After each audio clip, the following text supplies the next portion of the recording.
It was a sky the color of bruises, early spring on the edge of nowhere, when Jackson finally ran out of road and reasons.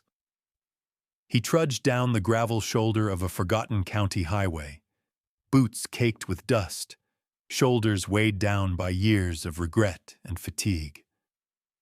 Beside him moved Dakota, a powerful Mustang whose coat shimmered dapple gray under the sullen sky. Together, man and horse cut the silhouette of survivors, battered but not yet broken, shadows of a life that had slipped through their fingers. Jackson's world had once been full. There were hot dinners in a warm kitchen, the laughter of his wife, the simple pride of a job well done. That was before the war, before the long deployments that carved hollows in his spirit. He came back to find his old life had scattered, his wife lost to cancer, the bank taking the house when medical bills piled too high. Friends drifted away, unsure how to speak to the man he'd become. The town remembered him as a local hero, but time had dulled their gratitude. Now, after months of sleeping rough and drifting through shelter beds, Jackson had one last shot before the world turned to winter for good. The little town of Ashton Ridge barely noticed when Jackson limped in on a Thursday, his only possession a battered army duffel and Dakota's worn halter rope looped through his hand. He counted the coins in his pocket, just enough for a couple of days' worth of canned beans and feed. In the haze of exhaustion, a crooked wooden sign caught his eye. Barn and land, for sale by owner, cheap, inquire at hardware. Something primal stirred, a desperate need to plant roots, however thin and fragile. At the hardware store, the old man behind the counter sized him up with the wary glance small towns reserved for strangers. Jackson's hands shook as he counted out his last dollars. The deed was more a handshake and a prayer than a legal document. Still, when he walked out, key in hand, he felt the tiniest flicker of hope. A shelter, however rough, was still a shelter. The barn was a skeleton, boards warped and gray, roof sagging under the weight of old storms, one door hanging off its hinges like a broken wing. The attached patch of land looked like it hadn't been touched in a decade, overgrown with crabgrass and brambles. Dakota snorted uneasily, but followed Jackson inside, nostrils flaring at the scent of mold and old hay. It wasn't much, but it was more than nothing. Jackson found a dry corner and unrolled his sleeping bag, feeling the wind creep through broken windows.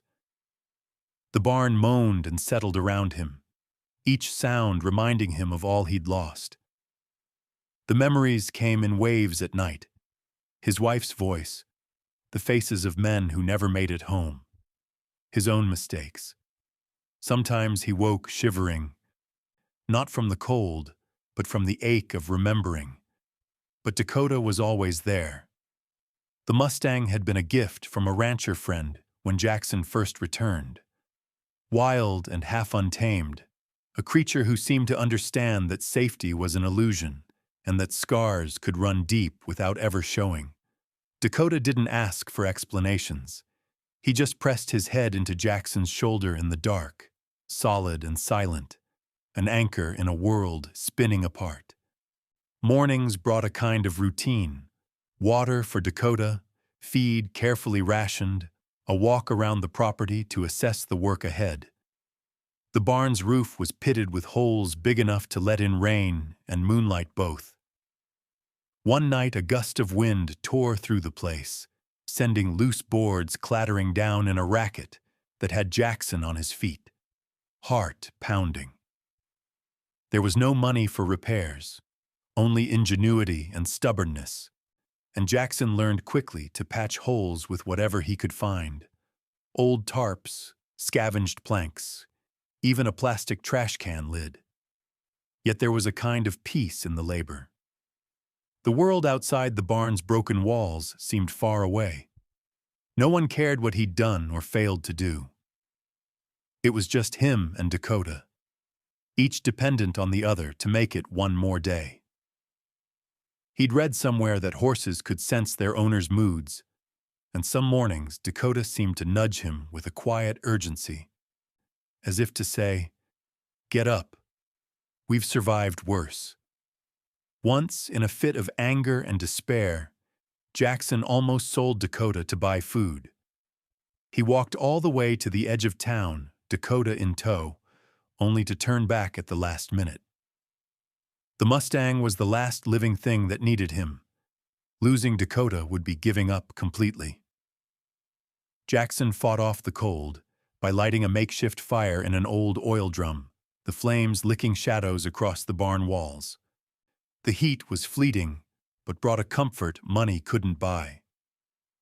He spent hours just listening, wind rattling the beams, Dakota munching quietly, the sound of his own heartbeat slowing down for the first time in months. One night, as a storm rolled in and rain drummed a frantic rhythm on the leaky roof, Jackson sat with Dakota's head in his lap and let the tears fall. They mingled with the Mustang's warm breath, and for a moment, the walls between man and animal, past and present, seemed to dissolve. He was at rock bottom, but he was alive. And somewhere deep inside, a stubborn ember refused to die out. There was work to do. Too much work, maybe. But the first step was taken. For Jackson and Dakota, this battered barn wasn't just a last resort. It was the start of something new, a promise waiting to be kept, even if neither of them could see how just yet. The first few days inside the barn were harder than Jackson imagined, even after all he'd been through. The structure creaked with every gust of wind, each sound magnified in the empty, echoing space. Every night brought a new chill, the kind that seeped into his bones and refused to let go. Jackson patched what holes he could, stuffing rags and old feed sacks in the biggest gaps. But the cold still bit at his fingers, turning every task into a test of will. By day, Jackson scavenged for anything useful. He combed the town's outskirts, collecting scraps of wood, cracked shingles, and rusty nails left behind by previous owners or blown in from storms. Sometimes, he found discarded tools buried under piles of junk, hammerheads without handles, a splintered rake, a dented bucket. Nothing was new, but every find felt like a small victory in a world where victories were rare. He worked alone, the rhythm of his labor broken only by Dakota's quiet movements or the distant hum of trucks on the highway. Inside, the barn was a hollow shell. Sunlight poured in through missing boards and danced in long beams across the dust.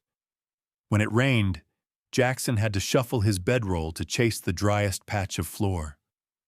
Puddles formed and stayed, reflecting the sagging rafters overhead.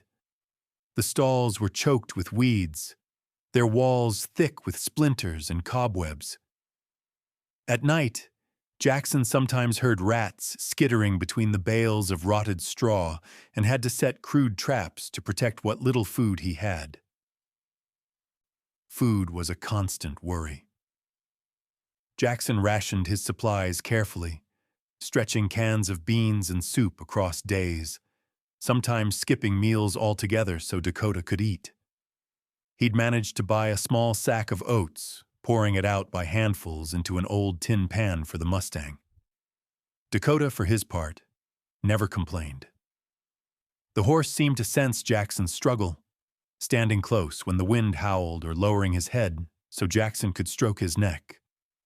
The barn's emptiness felt less crushing with Dakota's steady presence nearby, a living warmth in a world gone cold. At night, memories pressed in. Jackson lay awake, his breath fogging in the icy air, and thought of his wife's laughter echoing in their old kitchen, the way sunlight used to fill their living room on quiet Sunday mornings. He remembered her hands, always busy, baking, tending her garden, reaching for him in the dark. Those memories hurt most, reminding him of everything he could never get back. Other nights, it was the war, faces and names that never left him, the boom of mortars, the shouting, the silence after. Sometimes he woke from dreams with his fists clenched, heart racing, only to find Dakota watching him in the darkness, patient and calm. Doubt gnawed at him in those sleepless hours. Had he made a mistake buying this broken-down place? Was he chasing a ghost, trying to rebuild something that was already gone? Jackson didn't know. He only knew that he couldn't keep drifting, couldn't keep running from the emptiness inside him. The barn, as ruined as it was a line in the sand. It was a test of whether he still had anything left to give. Days blurred together. Jackson forced himself into routines. Chores, repairs, long walks around the land to clear his mind and watch the horizon for any sign of change. Sometimes he talked quietly to Dakota, telling him about the world outside, about days gone by, about hopes he didn't really believe in anymore. Dakota listened, flicking his ears, eyes always gentle, as if he understood every word. One afternoon, the wind picked up, rattling the loose door until it nearly tore free from its hinges. Jackson scrambled to brace it with a length of rope and an old 2x4, hands numb with cold and frustration. For a moment, he stood in the yard, staring at the barn's battered silhouette against the sky, feeling impossibly small. The sun set behind heavy clouds, leaving him and Dakota in a pocket of twilight, the world hushed and waiting.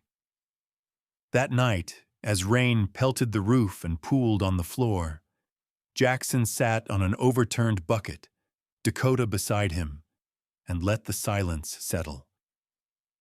The barn felt less like a shelter and more like a coffin, every shadow heavy with loss. But there was also a stubborn spark inside him, a refusal to be beaten, to let the cold and emptiness have the final word.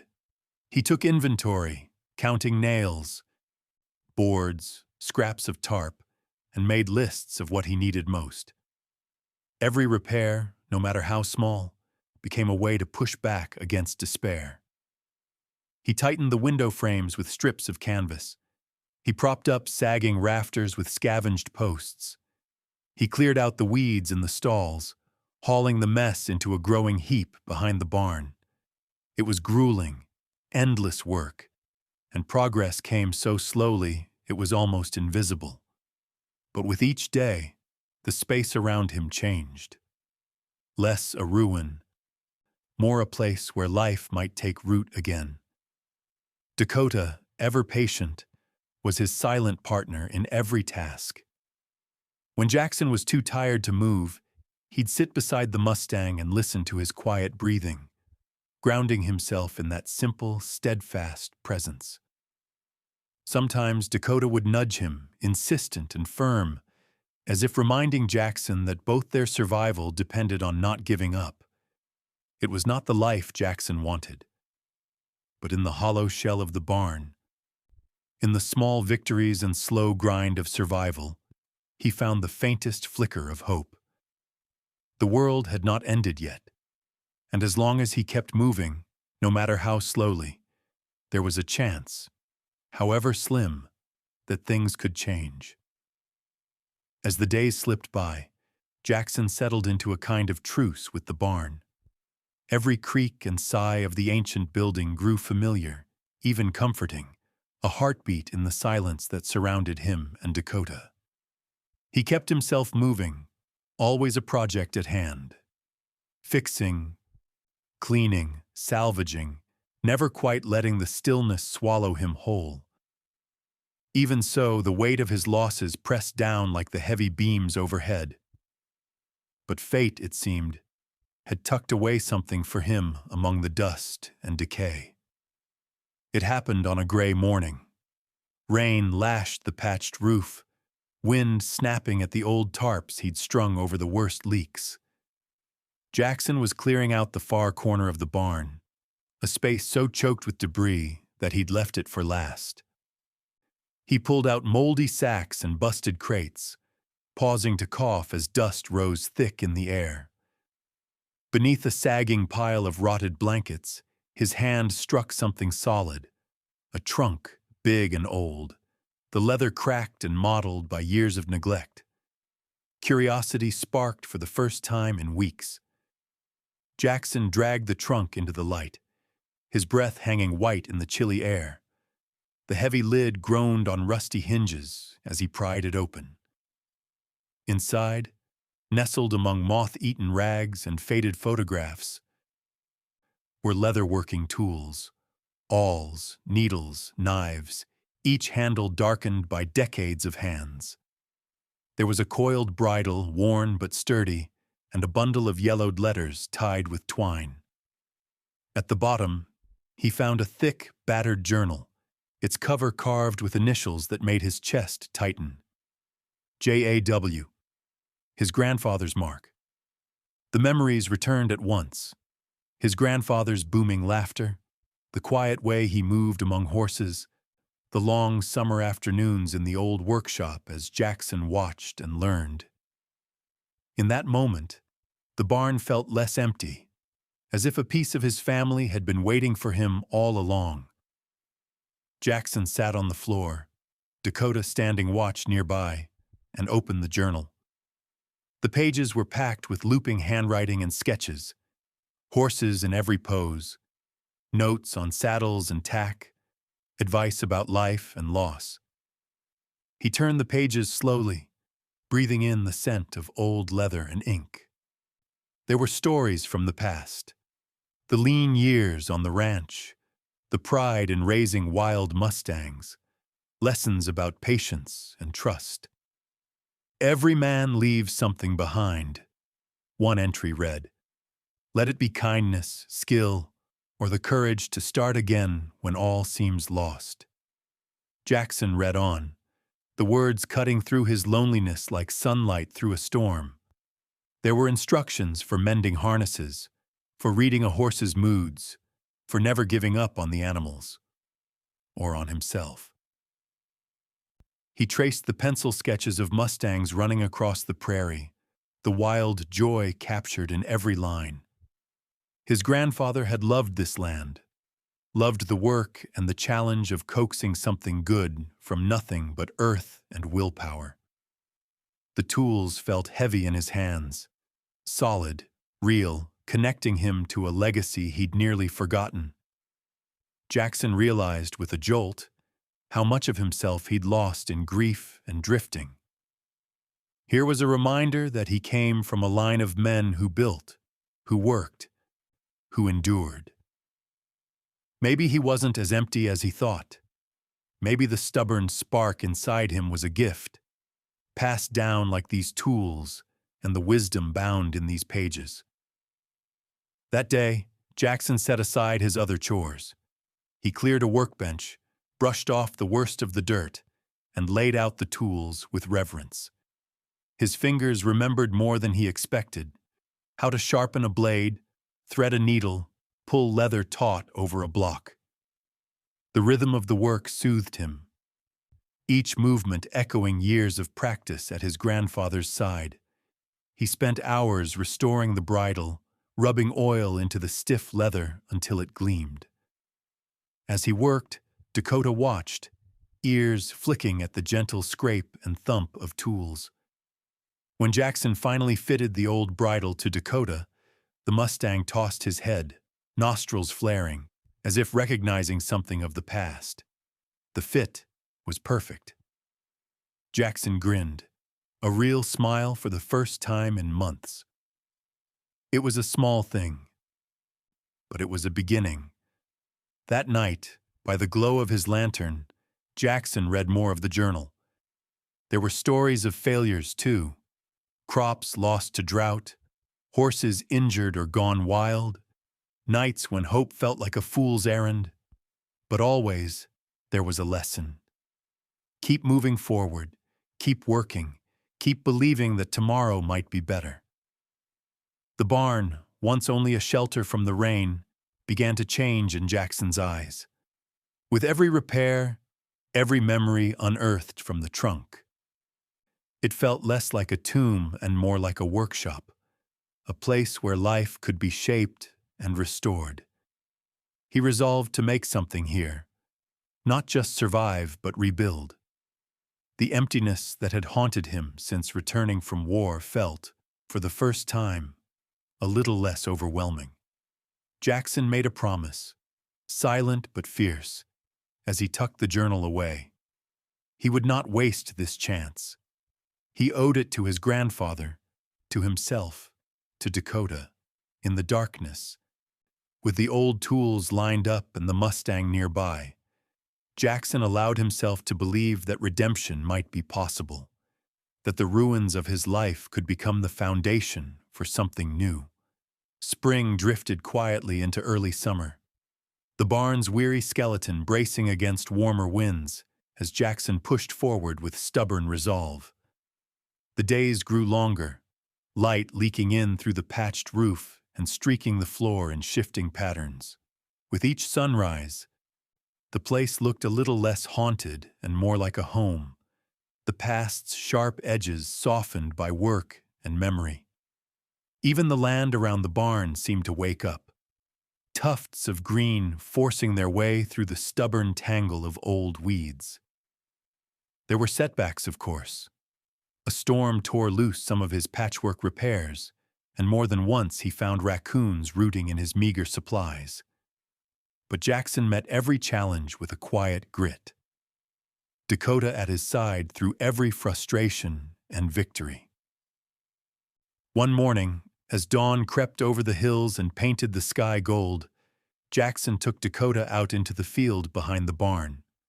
The Mustang's coat shimmered in the early light, mane tangled from restless nights. Jackson relished these quiet hours. The rhythm of hooves, the cool promise of a new day, the slow stretching of old muscles as Dakota trotted along the uneven ground. For a moment, Jackson almost forgot the weight of all he'd lost.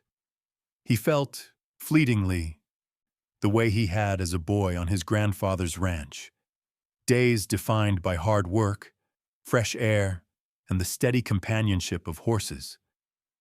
But on this particular morning, as he turned Dakota loose to graze, something changed.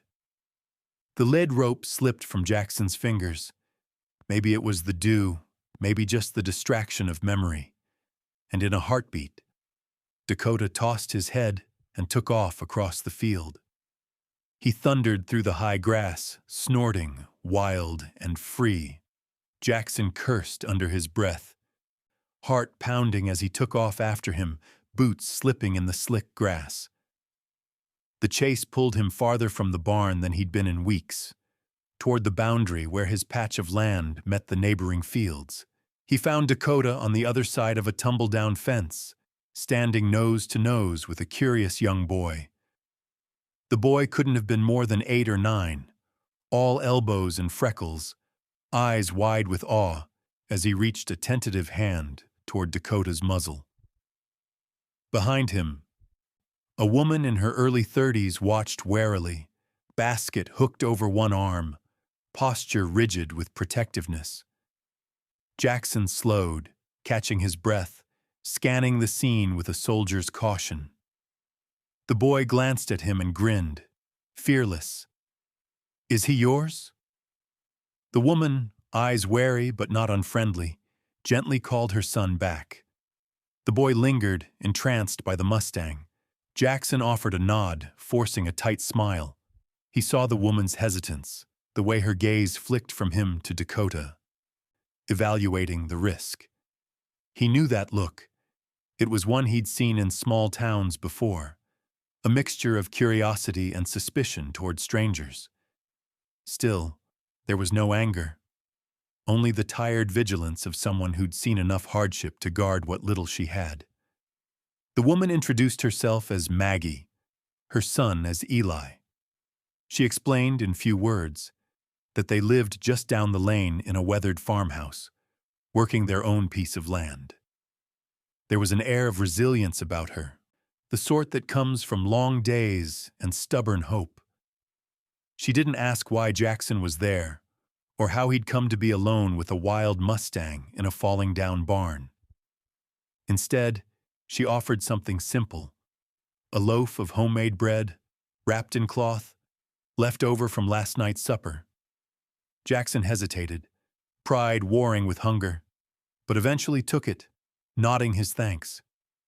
For a brief, awkward moment, the three stood together, Jackson, Dakota, Maggie, and Eli, each of them bound by unspoken stories and shared survival. The boy peppered Jackson with questions about Dakota, how old he was, if he could run fast, if he'd ever been in a real rodeo. But Jackson mostly let his actions speak, guiding Dakota back toward the barn with a gentle hand. As they parted ways, Maggie offered a final glance, eyes softening just enough to suggest she understood something of Jackson's struggle. Jackson watched her and Eli disappear down the lane, a strange ache blooming in his chest. It had been so long since anyone had shown him even a small kindness, longer still since he'd been part of a moment that wasn't colored by grief or guilt. Back at the barn, Jackson broke off a piece of the bread and shared it with Dakota, the simple taste a reminder that not everything was lost. Later that afternoon, as he mended a broken rail, he caught sight of Eli in the distance, watching from the fence line, waving shyly before disappearing into the golden light. That night, as Jackson sat with Dakota under a sky brushed with stars, he let himself imagine, for the first time in what felt like years, that connection was still possible, that the walls he'd built around his heart might not be as unbreakable as he thought. The hollow barn, the battered land, even his own wounded spirit, all could be mended, little by little, day by day. All it took was the smallest act of reaching out, a single moment of trust given or received. And so, as the barn settled around him, Jackson felt the faint stirrings of hope. Maybe, just maybe, his story wasn't finished yet.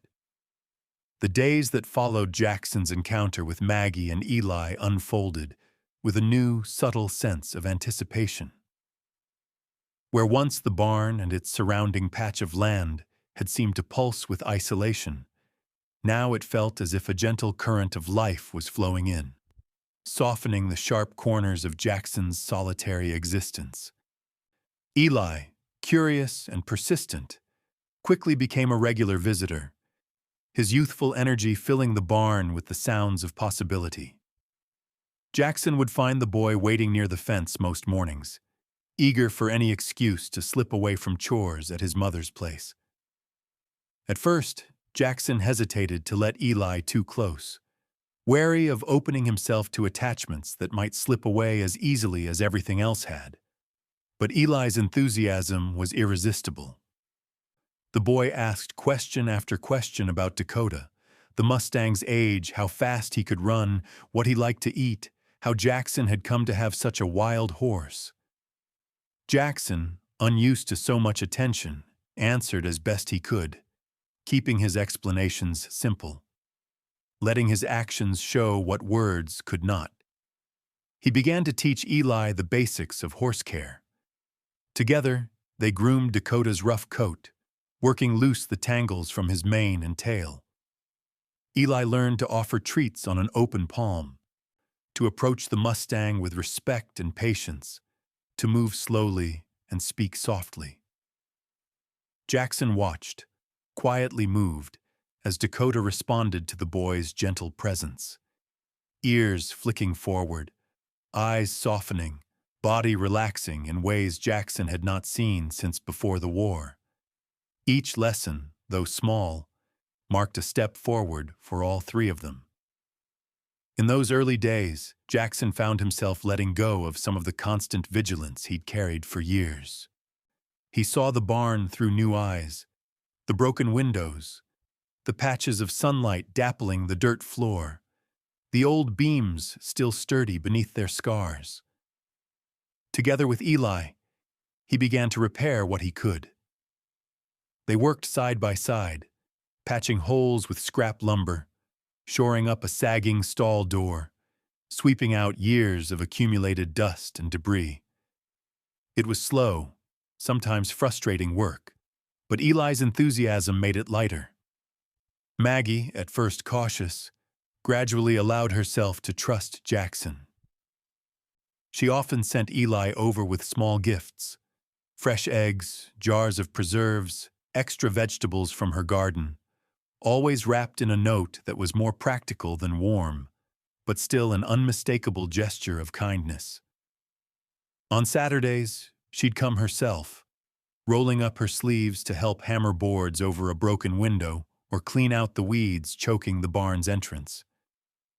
She spoke little of her own hardships, but Jackson could sense the weight she carried, the way she watched Eli with a fierce, protective love. With every visit, every shared task, the barn began to change. The empty space, once echoing with loneliness, slowly filled with signs of renewal. The patched roof kept out more rain, the mended stalls were ready for use, and Dakota moved with increasing comfort through the growing order. There were small setbacks, of course.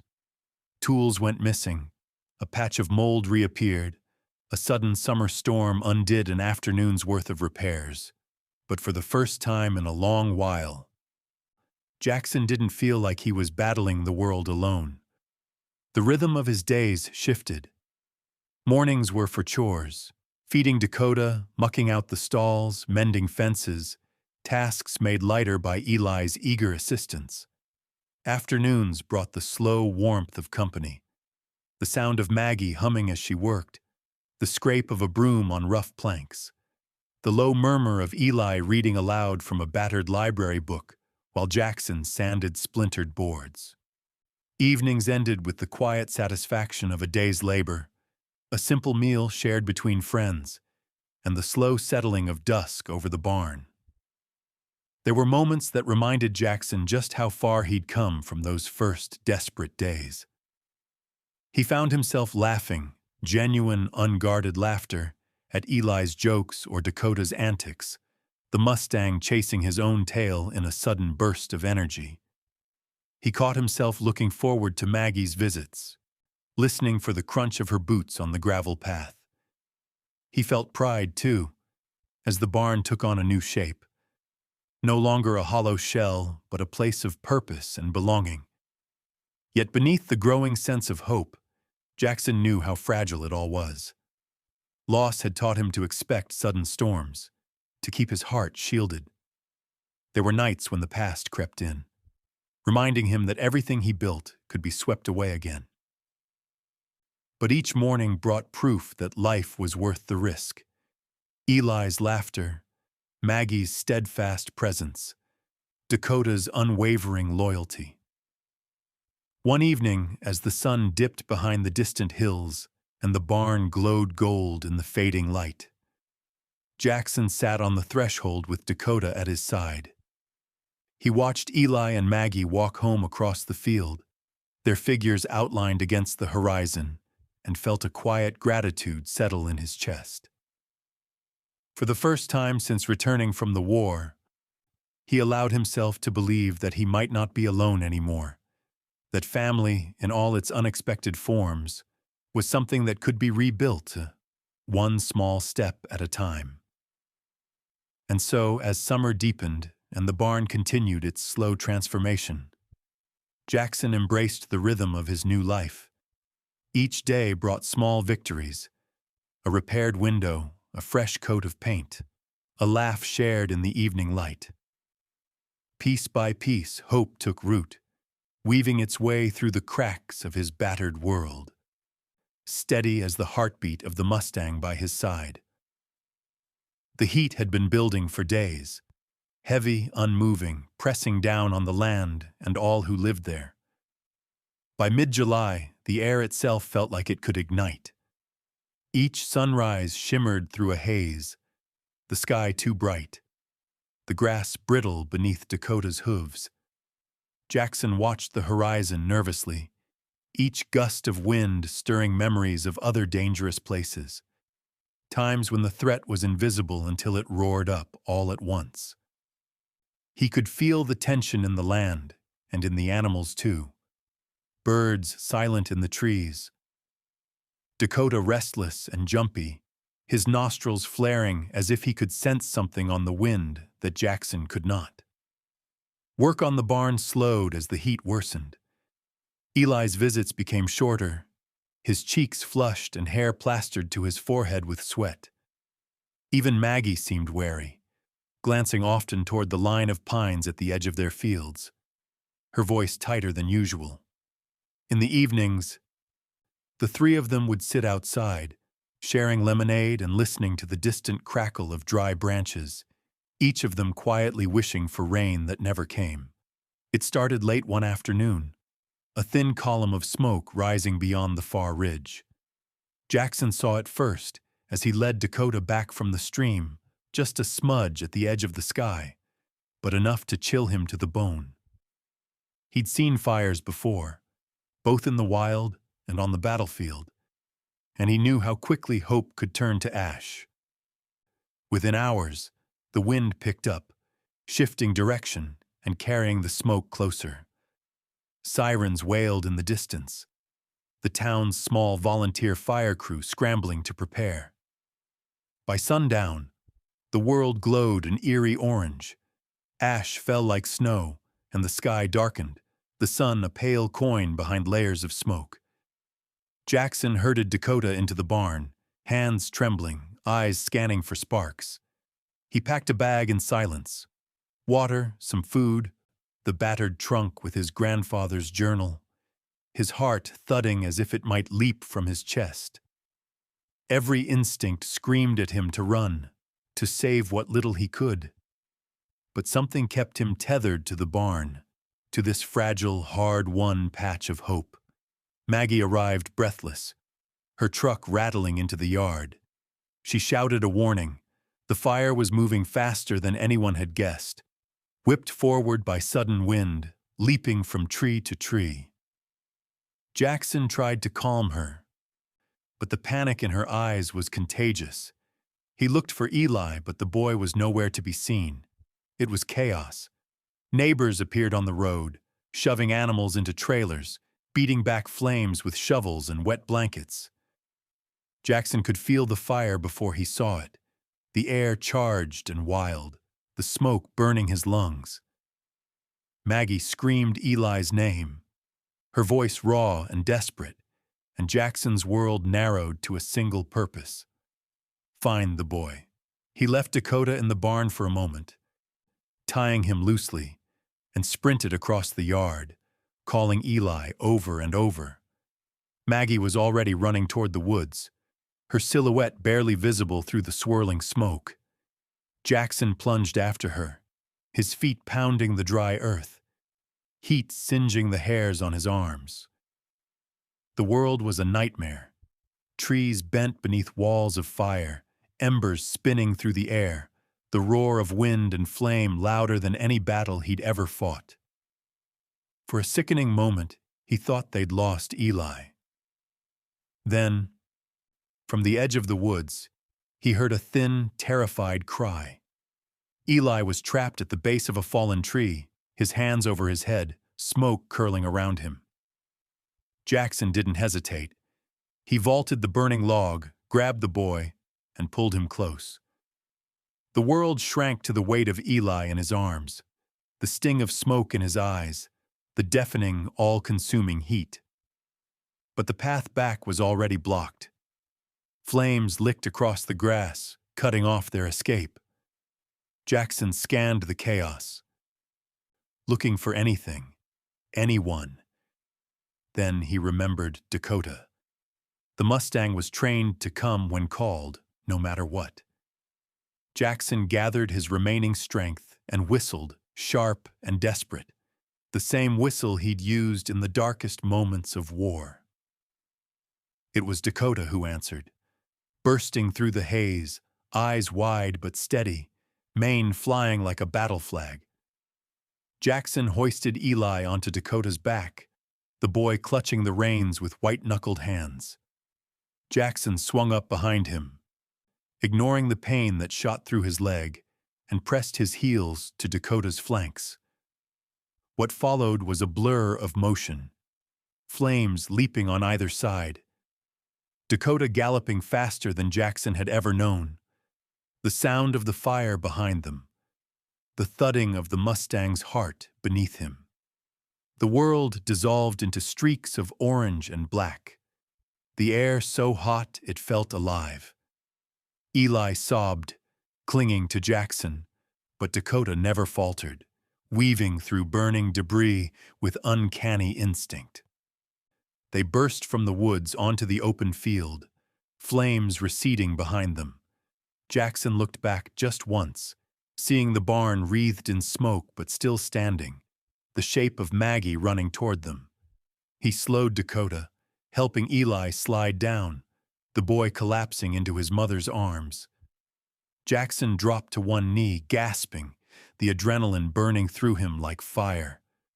The sky was black now, the air full of ash and fear. But all three of them, Jackson, Maggie, Eli, stood alive, hearts pounding, the Mustang at their side. There was no time for relief.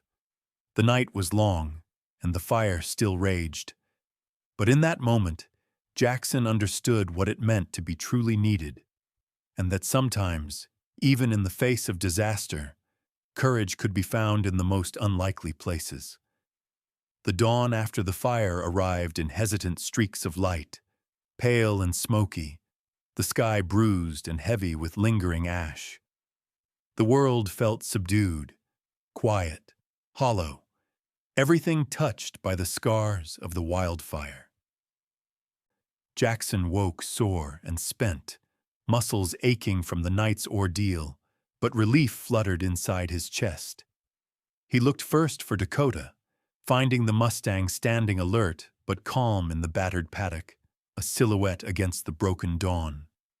There was gratitude in every breath, a silent acknowledgement that, despite the chaos, they'd all survived. The barn, remarkably, had held fast, blackened at the edges, scorched where the flames had licked at the wood, but still upright, a stubborn testament to resilience. Jackson ran his hands over the boards, marveling at how close he'd come to losing everything again, then stumbled to the side yard, where Maggie and Eli sat huddled together on a blanket, soot streaking their faces. There were no words between them, just the raw exhaustion of people who had seen the world nearly end and found themselves, by some grace, still present when the sun returned. As the morning brightened, neighbors began to appear, some drawn by curiosity, others by the instinct to help. At first, they kept a careful distance, eyeing Jackson and his barn with the polite reserve typical of small towns. Rumors, however, spread like brushfire. Before long, stories of Jackson and Dakota's daring rescue swept through Ashton Ridge. The boy, the horse, the smoke and flames, each retelling added a touch of awe, of gratitude, of redemption. For years, Jackson had lived in the shadow of suspicion, the outsider with the haunted eyes and battered hands. Now, in the aftermath, people looked at him differently. It began with small gestures. Someone brought a bucket of fresh water for Dakota. Another arrived with a box of apples and bread. A group of men from the volunteer fire department offered tools and strong backs to clear away the worst of the fire's damage. Even the town's taciturn grocer left a sack of flour and coffee beans at the barn door. A silent peace offering from a community that understood loss all too well. Jackson found himself swept along by the current of goodwill. For the first time since his return from war, people wanted to hear his story. Not just the tragedy and struggle, but the quiet courage it took to survive. The townsfolk, who once turned away, now gathered in small groups at the barn, sharing their own tales of hardship, rebuilding, and the stubborn hope that bound them together. Together, they began to repair the damage. Children raked the yard clear of debris, their laughter punctuating the hard labor. The local pastor organized a work party to patch the barn's roof, men passing shingles hand to hand up makeshift ladders. Maggie took charge of the kitchen, preparing stews and cornbread for the volunteers, her calm competence settling nerves frayed by the fire. Eli, the hero of so many whispered stories, stuck to Jackson's side, eyes wide with wonder at the newfound attention. Always reaching for Dakota's mane or brushing the horse's flanks with quiet reverence. As the barn took on new life, so did Jackson. He found comfort in the rhythm of rebuilding, hammering boards, scrubbing soot, planting flowers at the edge of the yard where the fire had burned hottest. He realized how much he'd missed simple company, the way people worked together without needing to fill the silence, the feeling of a hand on his shoulder at the end of a long day, the comfort of knowing someone else cared whether he succeeded or failed. The gratitude was humbling. Jackson received thanks from parents who saw their children's faces light up at Dakota's antics, from elders who remembered his grandfather and saw echoes of that stubborn spirit in Jackson's determination.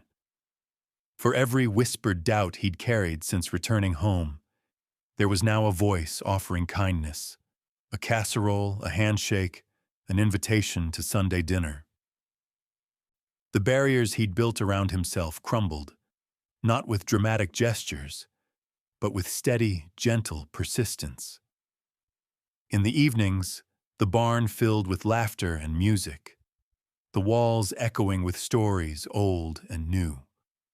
Jackson sometimes sat outside with Dakota, listening as the community gathered around the fire pit.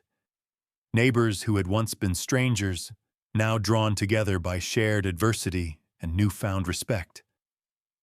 The Mustang stood beside him, head bowed, muscles relaxed, the unspoken symbol of survival and grace.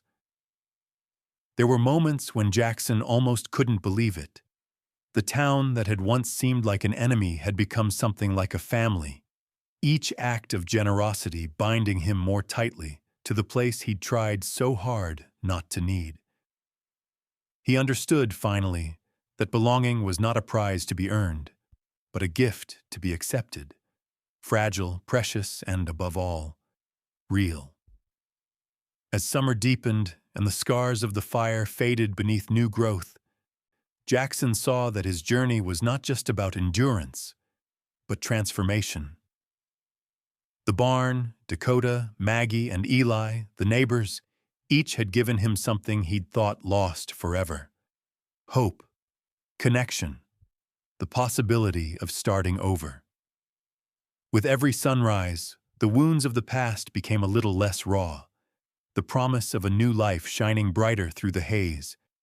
And so, as the stars returned to their places overhead and the nights grew cool again, Jackson lay in his battered bed, the sounds of the barn and the gentle breath of Dakota nearby.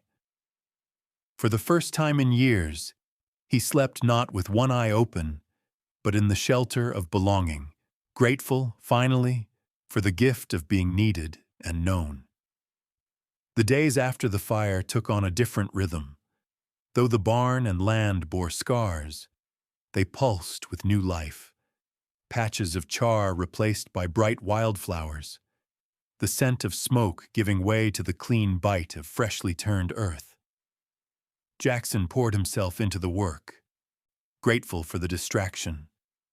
Repairs, painting, planting, all tasks to keep his hands and mind busy. Yet when dusk fell and the air cooled, regret and memory returned like a tide, impossible to hold back. Most evenings, Jackson found himself walking the boundary of his property, Dakota shadowing him silently, nostrils flaring at the scents of distant rain or wind-shaken pines. He listened to the frogs in the creek and the slow breathing of the Mustang, letting the rhythm of the animal's movement settle his racing thoughts. Despite the warmth of the community and the bonds he'd forged, an ache lingered deep within. A wound time had not yet healed. It was his daughter, Lauren, who haunted him. Her absence was a cold spot at the heart of every celebration, every moment of joy or gratitude that passed through the barn's walls. Years ago, in the aftermath of war and loss, he had pushed her away. Unable to bridge the gulf of pain and misunderstanding that grew between them, Jackson told himself it was for her own good, that she deserved better than a father broken by grief and guilt. But now, the story felt hollow. He watched Eli running through the grass, heard Maggie humming in the kitchen, and wondered if Lauren even remembered the sound of his voice. The fire had changed him, scraped him raw, and left him open to the world in a way he hadn't been for years. It stripped away his excuses, forcing him to see that life, for all its hardship, was still a gift, and that some mistakes could not be buried beneath work or distance. Each act of kindness from his new friends only sharpened the ache of what he'd lost with Lauren. The barn, restored with so much care, seemed to echo with the possibility of forgiveness, the hope that the past was not an anchor but a starting place. Encouraged by Maggie and Eli, Jackson finally made up his mind. One afternoon, with sunlight warming the patchwork roof and the scent of baking bread drifting from Maggie's kitchen, he sat down at the old workbench with pen and paper. The page glared white and accusing beneath his trembling hand. He stared at it for a long time, paralyzed by fear, of rejection, of indifference, of opening a wound that might never heal. But Dakota stood beside him, resting his heavy head on Jackson's shoulder, and Jackson found his courage in the Mustang's quiet strength. He began to write. He told Lauren of the barn and Dakota, of the hard years and the unexpected kindness of strangers. He confessed his failings, his anger and withdrawal, and the selfishness that had driven her away. He described the fire, the terror, the courage it demanded, the way the community had come together to save one another. He admitted how deeply he missed her, how often he thought of her, and how much he hoped she had built a life full of laughter and warmth.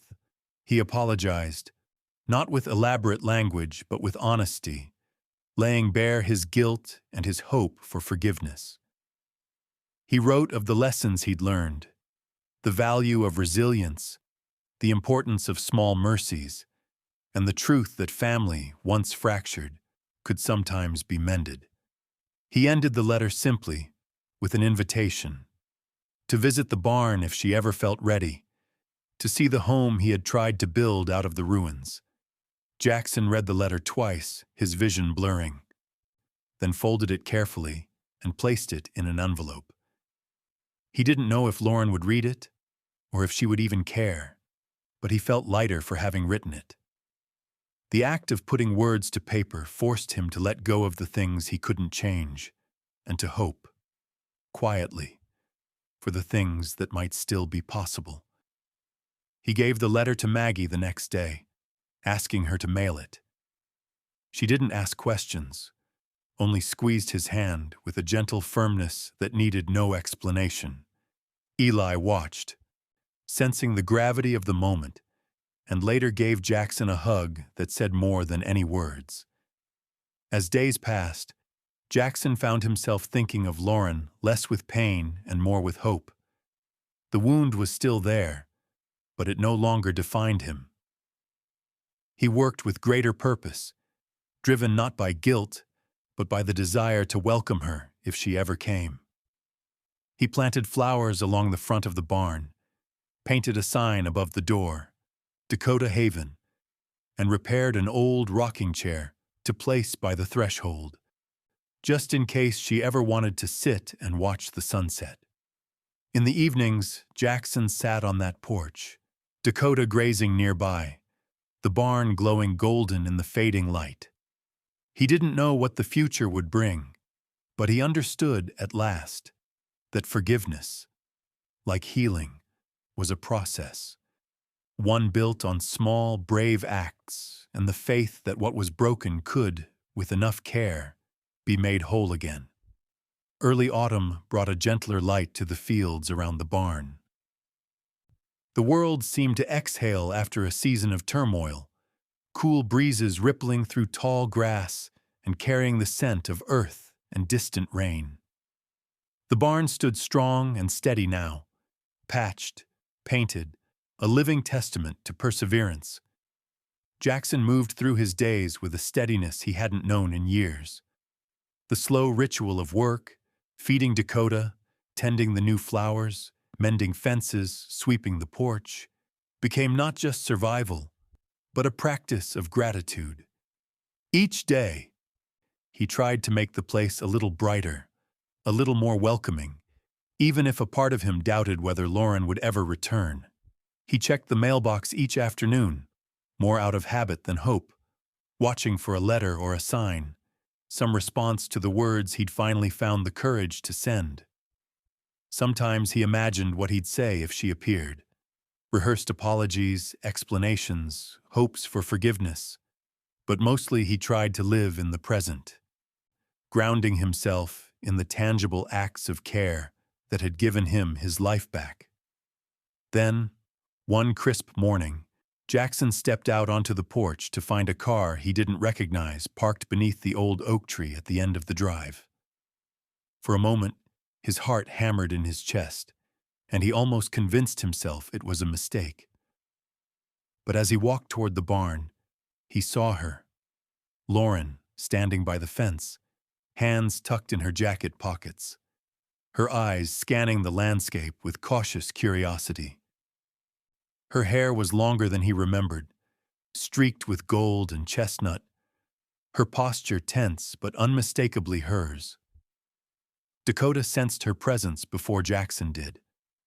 The Mustang's ears pricked forward, and he trotted across the paddock, stopping just short of the fence. Lauren's eyes widened as the horse nudged her hand, sniffing the familiar scent. She hesitated, then let herself stroke Dakota's muzzle, a small, uncertain smile flickering across her lips. Jackson kept his distance at first, giving her space. He remembered, with a dull ache, the last words they'd shared. Sharp, wounded, both of them retreating behind walls built by grief. But this morning was different. There was no rush. No need for grand gestures or apologies rehearsed 1,000 times. Instead, he let the silence speak, his presence an open invitation. Lauren finally looked up, her gaze meeting his, cautious but unflinching. She took a few steps forward, Dakota between them like a living bridge, and Jackson felt his breath catch. Every instinct urged him to rush in, to close the distance with words and explanations. But he held back, honoring the space she needed. They stood there for a while, the barn creaking softly in the breeze, the Mustang quietly shifting between them. When Lauren spoke, her voice was quieter than he remembered, but steady. She asked about the fire, about the repairs, about Dakota. Jackson answered, voice rough from emotion, telling her about the community's help. About Eli and Maggie, about the long nights spent wondering if he'd ever see her again. As they walked through the barn together, Jackson pointed out the changes: fresh boards, clean hay, flowers blooming at the door, a rocking chair he'd set out just for her. The space was transformed, no longer a hollow shell, but a place filled with warmth and possibility. Lauren listened, sometimes smiling, sometimes wiping at her eyes, sometimes simply standing in the golden light, with Dakota pressed close to her side. They settled in the hayloft, sun streaming through the new windows, the world outside softened by the hush of late afternoon. Jackson reached for the battered journal, placing it gently in Lauren's hands. He told her about their grandfather's tools, the lessons written in those pages, the way the past had guided his hands when he was lost. Lauren turned the pages in silence, tracing the sketches with her fingers, her shoulders relaxing as she read. After a time, Jackson spoke, not in grand confessions, but in simple truths. He told her he was sorry, that he'd been wrong to push her away, that he'd let pain and fear make decisions he could never take back. He promised, quietly, that he was ready to try again, if she was willing.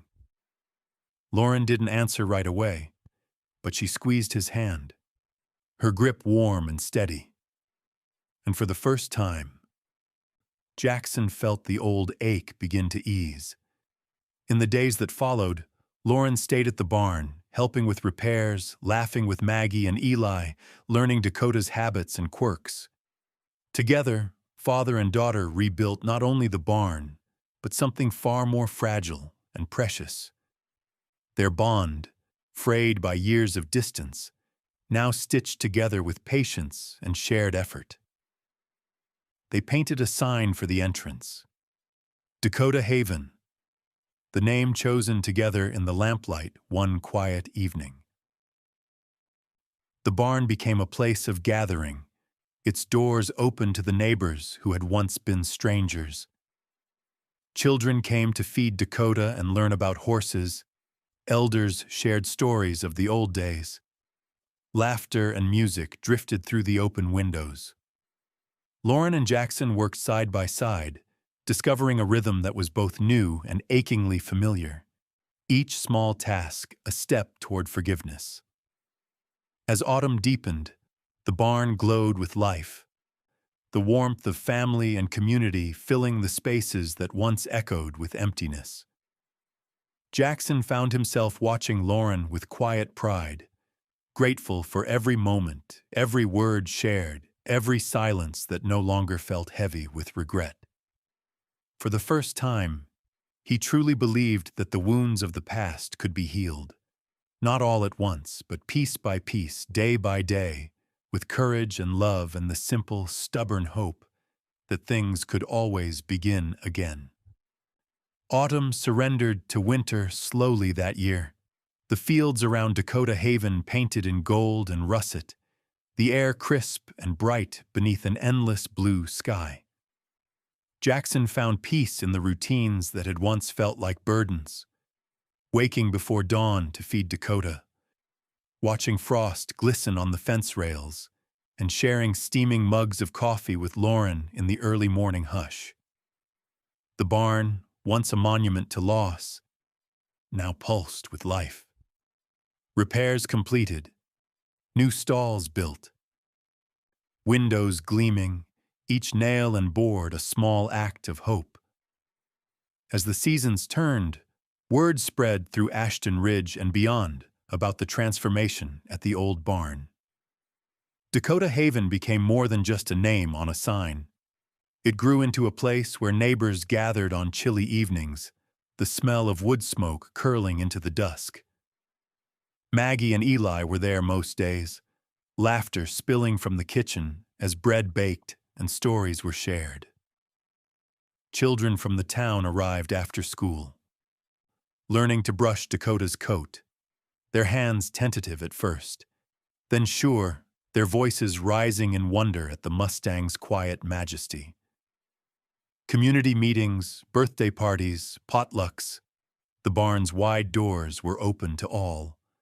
The scars left by the wildfire faded, replaced by the green promise of new growth and the colors of hope. In the evenings, the hayloft glowed with lantern light as music drifted through the rafters. Eli's shy harmonica, Maggie's voice, and the soft strum of a neighbor's guitar blending into a lullaby for anyone willing to listen. Even old-timers who'd once viewed Jackson with suspicion now stopped by, their memories of loss softened by the warmth they found at Dakota Haven. Jackson often stepped back to watch the swirl of life around him, letting the laughter and energy wash over years of sorrow. He marveled at how change had crept in on quiet feet. The broken man who had first stumbled onto this land seemed a ghost now. A faded photograph in the family trunk. In his place stood someone new, a man who could accept help, who could forgive, who could find joy in small things. A bright sunrise, the feel of Dakota's breath against his cheek, the sound of Lauren's laughter echoing across the yard. Lauren stayed on, making the barn as much her home as her father's. Together, they restored more than wood and stone. They built new memories, working side by side in the pale winter sun, painting window frames, sanding beams, teaching children the patient rhythm of leatherwork passed down through generations. Jackson watched her with quiet pride, heart full each time she gathered the little ones close and told stories about wild horses and second chances. There were hard days, of course, times when old wounds ached, when shadows crept into the corners of the bright new life they'd built. But those moments grew rarer, gentler, softened by the presence of family and friends. Maggie became a fixture, her kindness a steady anchor. She organized holiday feasts and food drives, always knowing when someone needed a gentle word or a loaf of bread. Eli grew into himself at Dakota Haven, no longer the shy boy at the fence, but a fearless helper. His bond with Dakota as deep as any Jackson had ever seen. The Mustang thrived, coat shining, eyes bright, a living emblem of endurance and trust. Sometimes, on cold mornings, Dakota would gallop across the field, his breath steaming in the frosty air.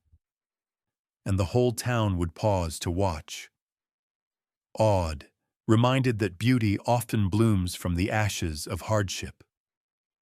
With Lauren's help, Jackson turned a corner of the barn into a workshop.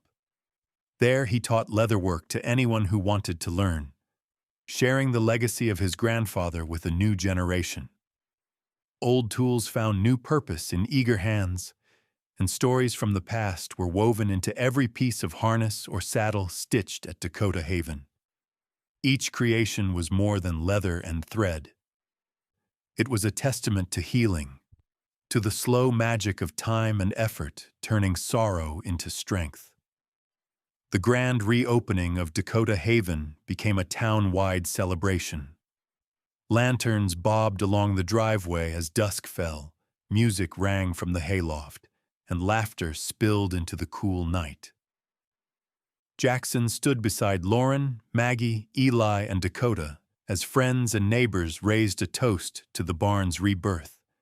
There were speeches, some funny, some solemn, and tears too, but mostly there was gratitude.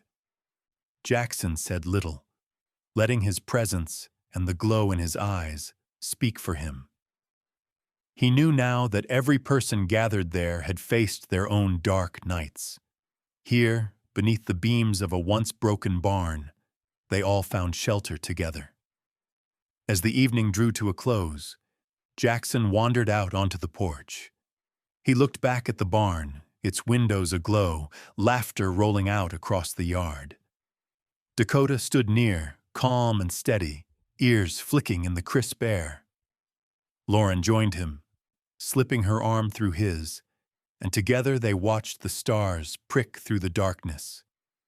It was a new dawn for both of them, a beginning forged from loss, love, and the courage to hope again. Jackson thought of the journey, of the man he'd been, of the battles fought both abroad and at home, of the wounds he'd nursed in silence for so long. He thought of Dakota, the Mustang who refused to leave his side, and of the community that taught him the meaning of acceptance. In the stillness, he understood what his grandfather had written long ago. Every man leaves something behind. Let it be kindness, skill, or the courage to start again when all seems lost. In that moment, as dawn's first light crept over Dakota Haven and the world turned gently toward another day, Jackson felt the last of his burdens lift. The barn, the land, the people he loved, these were his legacy, proof that even from ruin, life could begin again. With gratitude, he stepped forward, ready to greet whatever came next, surrounded by the warmth of home and the promise that the best stories are those that never truly end.